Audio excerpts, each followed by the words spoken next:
खुदा ने मोहर लगा दी है। मुझे अपने काफिले वालों की बात मान लेनी चाहिए थी। वह अभी अपनी बात पूरी भी नहीं कर पाया था कि अचानक एक लुटेरा आगे बढ़ा और सौदागर के मुंह पर जोरदार थप्पड़ मारते हुए बोला, अगर इसके आगे एक भी लफ्ज कहा तो तुम्हारी जबान खींच लेंगे। इसके बाद उन्होंने सौदागर को एक पुराने बरगद के पेड़ के नीचे रस्सियों से कसकर बांध दिया और वापस उसी जंगल की ओर रवाना हो गए जहां काफिले के लोग आराम कर रहे थे। जैसे ही वे जंगल में पहुंचे, उन्होंने सोए हुए काफिले पर अचानक हमला कर दिया। काफिले के लोग बेखबर थे, उन्हें किसी भी तरह के खतरे की उम्मीद नहीं थी। हमले की तेजी और अचानकपन से वे घबरा गए और अपना बचाव तक नहीं कर सके। लुटेरों ने सबको बांध दिया और काफिले का सारा माल लूटकर वहां से निकल गए। इसी दौरान काफिले का एक आदमी जो पानी की तलाश में बाहर गया हुआ था, जब लौटकर आया तो उसने देखा कि उसके तमाम साथी बंधे पड़े हैं। यह देखकर वह डर गया, मगर हिम्मत कर वह उनके पास गया और एक एक करके सभी को खोलने लगा। सभी लोग दुखी और मायूस थे। उनमें से एक बोला, चलो सरदार के खेमे की तरफ, उसकी खैरियत भी मालूम करनी चाहिए। जब वे सौदागर के खेमे के पास पहुंचे तो खेमे को खाली देखकर उनका गुस्सा भड़क उठा। वे आपस में कहने लगे, लगता है हमारा सरदार भी लुटेरों से जा मिला है। शायद इसलिए उसने उन्हें माफ करने की जिद की थी। अब वो हमारे लूटे हुए माल में से अपना हिस्सा ले रहा होगा। अगर ऐसा नहीं होता तो वह भी यहीं हमारे साथ बंधा हुआ होता। किसी को यह मालूम नहीं था कि सौदागर दरअसल कहां है। उन्होंने उसे ढूंढने की भी कोशिश नहीं की और मायूसी गुस्से के साथ भूखे प्यासे पैदल ही बगदाद की ओर रवाना हो गए। बगदाद पहुंचकर काफिले के लोगों ने काजी की अदालत में अपने ही सरदार के खिलाफ मुकदमा दर्ज करवा दिया।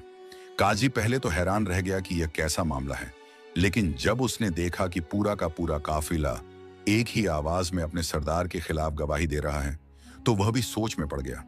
उसने सोचा कि अगर यह बात झूठी होती तो कुछ गिने चुने लोग ही शिकायत लेकर आते, मगर यहां तो सब एक जैसे बयान दे रहे हैं। मुमकिन है कि सौदागर ने लुटेरों से मिलकर काफिले को लूटने की साजिश रची हो। इसी शक और एक तरफा गवाही के आधार पर काजी ने बिना सौदागर का इंतजार किए फैसला सुना दिया। सौदागर की तमाम जायदाद और माल को नीलाम करवा दिया गया और उसे काफिले के लोगों में बांट दिया गया। उसकी बीवी और बेटे को घर से निकाल दिया गया और वे दर बदर की ठोकरें खाने पर मजबूर हो गए। सौदागर की बीवी अपने बेटे को लेकर मजबूरी में अपने भाई अकबर के घर पहुंच गई। उसने भाई को सारी आपबीती सुनाई। अकबर ने बहन को तसल्ली दी और कहा, तुम फिक्र मत करो, मैं तुम्हारे शौहर को जरूर ढूंढ कर लाऊंगा। दूसरी ओर सौदागर अब भी उसी बरगद के पेड़ के नीचे बंधा हुआ था और भूख प्यास की हालत में बेहोश हो चुका था। उसी समय वहां से एक दूसरा काफिला गुजरा। जब उनके सरदार की नजर उस पेड़ के नीचे बंधे हुए इंसान पर पड़ी तो वे तुरंत नीचे उतरे और सौदागर को खोलकर अपने साथ ले गए। शहर पहुंचने के बाद वे सौदागर को गुलाम बनाकर बाजार में बेच आए।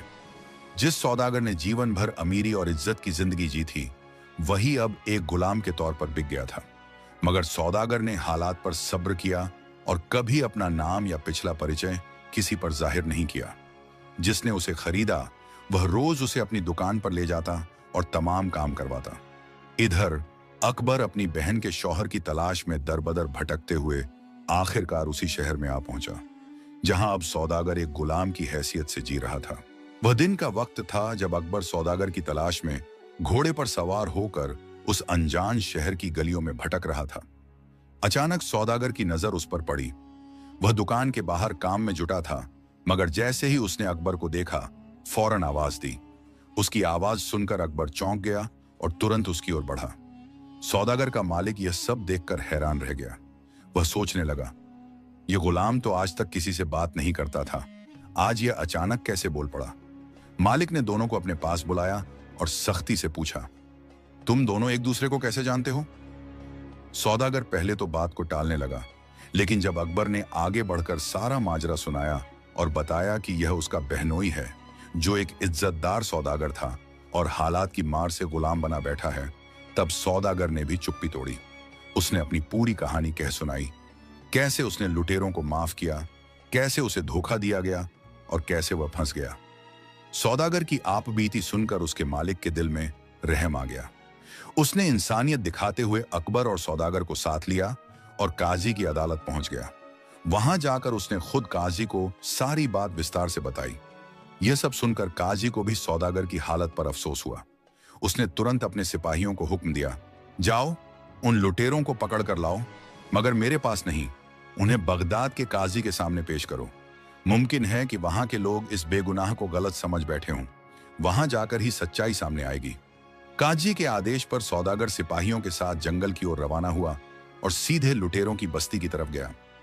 दिन का समय था, लुटेरे अपने घरों में आराम कर रहे थे।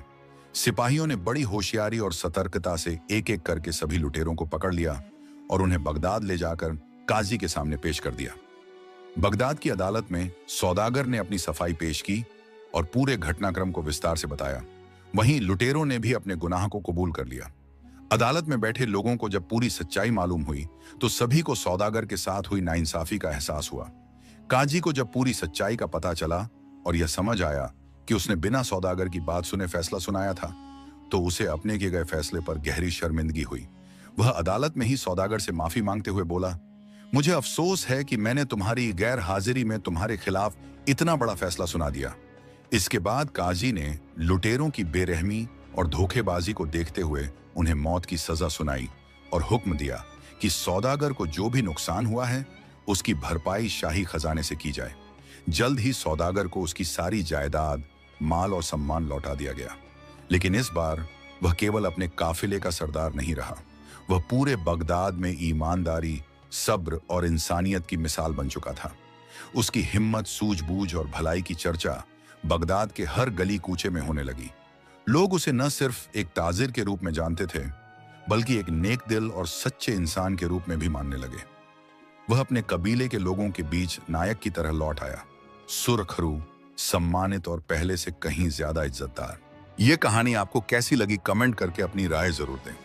उम्मीद है यह कहानी आपको बहुत पसंद आई होगी। यदि वीडियो पसंद आई हो तो वीडियो को लाइक और चैनल को सब्सक्राइब जरूर करना।